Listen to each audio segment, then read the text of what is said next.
And hi there once again, everybody. Welcome to Trailblazer Baseball and Softball this week. Rod Zundel here. We'll talk Trailblazer Softball in a minute, but first let's talk some baseball with head coach Chris Pfatenhauer and sophomore pitcher Cade Montgomery. Guys, you've been on a roll the last couple weeks. You won 7 of your last 9. You opened up the WAC schedule this past week in Riverside against California Baptist, going 1-2 against the Lancers. But Coach, talk about 7 of your last 9. That included a win for the first time ever at BYU last week. Yeah, guys are playing good. We're getting great starting pitching, Cade included, and that's giving us a chance every day. And then we're getting some big hits when we need them. Okay, talk about the momentum you have now as you start WAC play, being on such a good run right now. Yeah, I think it was good for us to be able to go out, especially on the road, having that momentum, taking that game away against Cal Bap, and then obviously we didn't finish the weekend like we wanted to, but I think we still have some good momentum going into the rest of the WAC. One-run games, right? I mean, you won the first one and couldn't get the second one We've played against a Cal lot of Baptist. those so far this year. Yeah. We've lost 6 one-run games, and we've won a few, which is great. It's preparing us for big moments. Yeah. Okay, let's go back to Friday night in Riverside, California. We go to the top of the 10th inning. It was tied at 2. Aaron Perez steps up to the plate with nobody on. Singles in the second and 8th. Ground out, strikeout, high fly ball is gone in right field. Utah Tech's got the lead back, 3-2. Well, that ball got out of here in a hurry from Aaron Perez. And that turned out to be the game winner. Perez's home run in the top of the 10th, his second game-winning home run either in the 9th or the 10th inning. He's got a knack for some heroics, doesn't he? He's had some big hits this year for us. He's really, we expected big things from him last year, and he battled 2 injuries last year. Yeah. His numbers weren't as good last year as he kind of hit. Like, we saw more than what his numbers showed, and now he's healthy and he's doing a great job. And Cade, you pitched in that game, and you didn't give up a run, and you didn't get figured in the loss because the runs happened, or the win either. The runs happened after you. But talk about that. 6, 7 shutout innings against Cal Baptist. Yeah, no, it was great to be able to go out there and do my best for the guys. We played some good baseball that day, so I'm just glad we came out with the win. And you got off to a hot start. You had 4 strikeouts, I believe, in the first 2 innings. Yeah, no, it was great. The stuff was good that day. Talk about when you get on a roll like that, feeling everything just kind of feels in rhythm and in sync, kind of like a golfer. You're kind of in a groove. Yeah, no, I think sometimes you kind of black out. Tiger Woods talked about that a little bit, but you kind of just black out and get in the zone. When you're like that, do you have a favorite pitch that you like to go to? Do you have a go-to pitch? I'm a big fastball and cutter guy. Both those pitches I'm pretty confident in using those. So Yeah. And Coach, how do you like to have this guy as your ace? Yeah, it's been huge. Honestly, he pitched probably as good as anybody for us last year, but he had just returned from his mission. We didn't want to put too much on him right off the bat, coming back from his mission, so we started him in the bullpen. Ended up, I think, being our Saturday guy kind of late, and we knew by the middle of last year that this was the direction we wanted to go. Yeah. Okay, you're 4-0. That's tied for first in the Western Athletic Conference. 1.24 ERA. That's second best in the WAC. And only 5 earned runs in your 6 starts.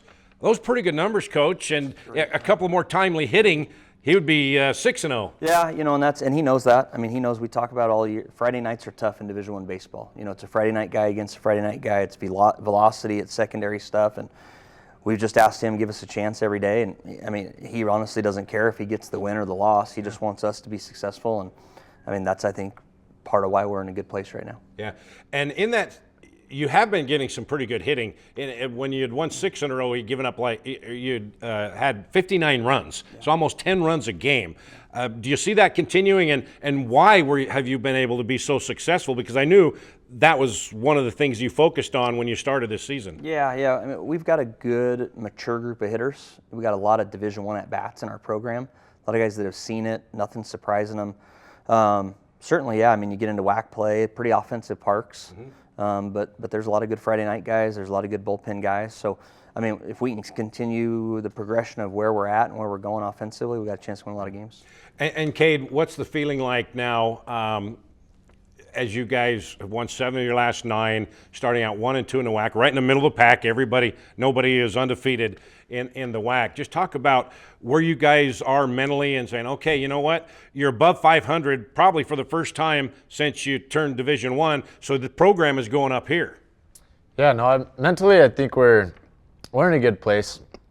Obviously, the last 2 days weren't the best, but I think the guys kind of know the talent and the capability that we have as a team, and so I think as we go throughout the rest of the conference, I think we're very confident in our ability to do good.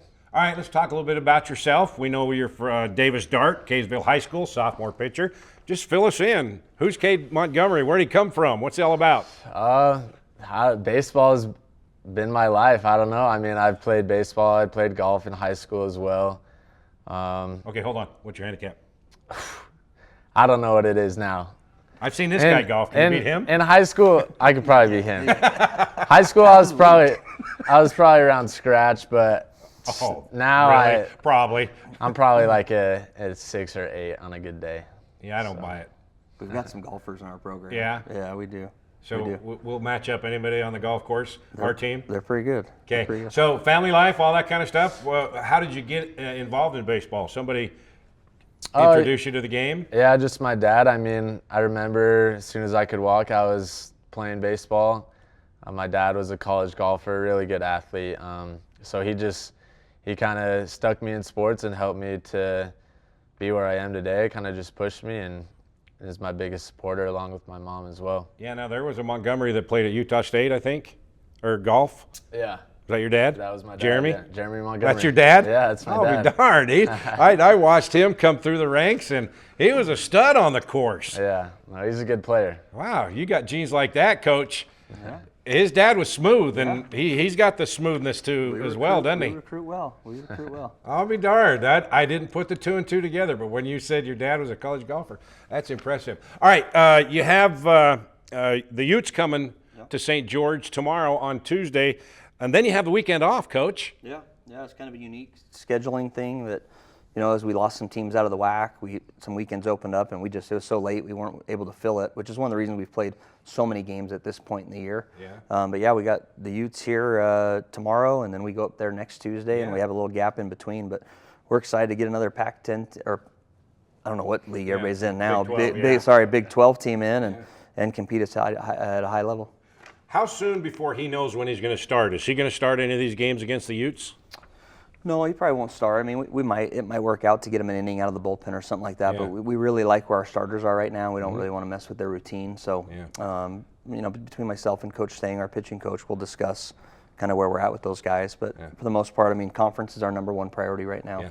And so you have the Utes tomorrow, Tuesday. Then the following Tuesday, you're up in Salt Lake City to take on Utah. Cade, as a member of the WAC, going up against a Power 4 school like Utah and then getting the win last week at BYU, is there an added sense of energy when you go play those guys? I think so, yeah, especially them being in state as well. You kind of want to be the best in the state, and so going to play those guys, like, there's definitely more of like an energy and almost trying to prove something to a lot of people. As like a WAC school. Yeah. Well, you got BYU. You got them in the books in the win column. You get 2 against Utah, and then when Utah Valley comes in the following weekend, you might as well sweep them all and just become king of the state, right? Isn't that the plan? It'd be a good run. Yeah. I think you might. If you're going to play them, might as well beat them, right? You bet. All right, Cade Montgomery, sophomore pitcher from Kaysville, Utah. Thank you. Congratulations on a great start. Keep it going.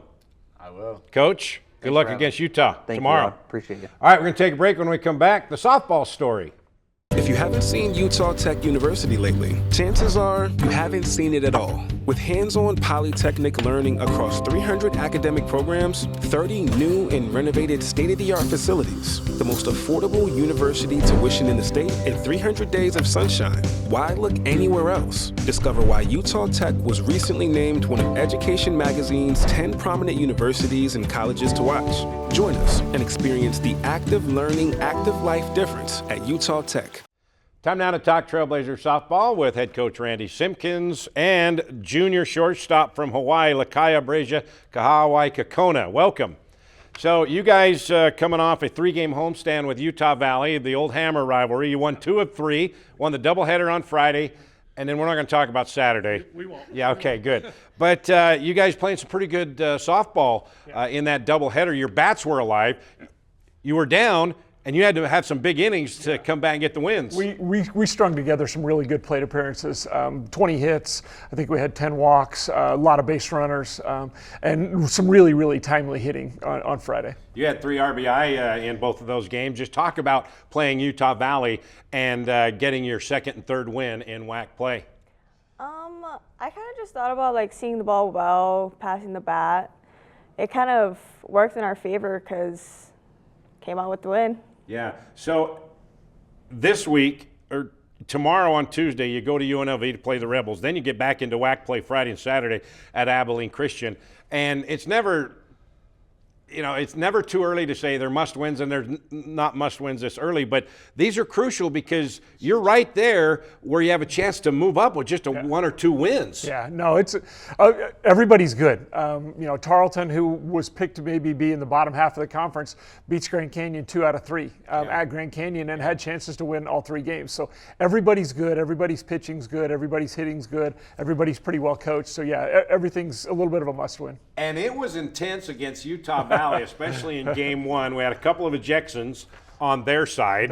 Yeah. The crowd was getting after it. That place was full. It was a great atmosphere. Utah Valley, they showed up well. You had a student section there and everything. And there was some getting after it going. That was fun. Yeah, there were some calls that didn't go their way, and they kind of lost their composure a little bit. And we had spent a lot of time during the week talking about eliminate distractions, focus on one pitch. And I think our girls did a great job of kind of flying above the confusion and commotion and overcoming that. And it was huge for us. Yeah, we were able to get 2 wins. Yeah, and to do that, Lakaya, talk about just the energy that was at Carl Brooks Stadium on Friday, especially in that game 1, because it was intense. Yeah, the energy was crazy, but we kind of did a good job. We stayed calm. We kind of made jokes about it, but Yeah. we kept our heads straight. That's for He talked about stringing some timely hits together, but you guys were down and you were able to fight back. And talk about what that means as a team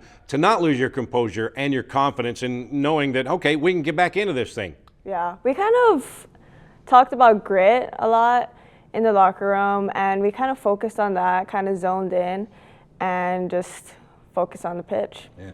And you have to feel great as a coach to have someone like Lakaya and some of your senior leaders to help you come back when things don't start off so great. Yeah, LB's amazing, crazy talented, unbelievably skilled.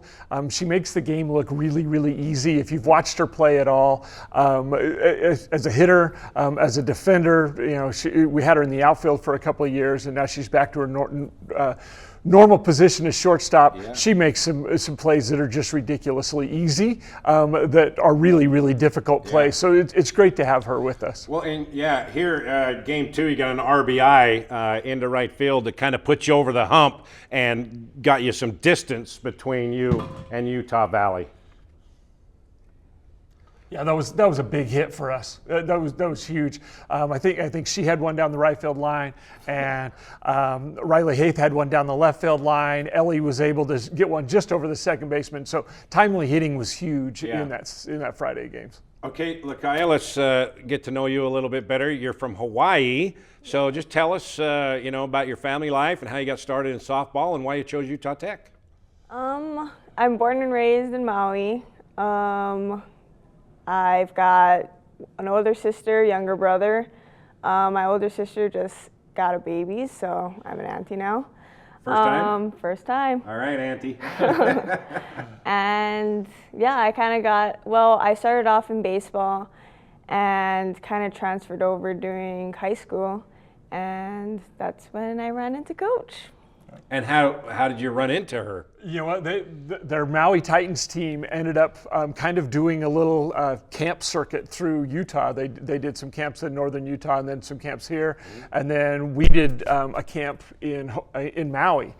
So I had an opportunity to watch her play a few times, and obviously we offered her.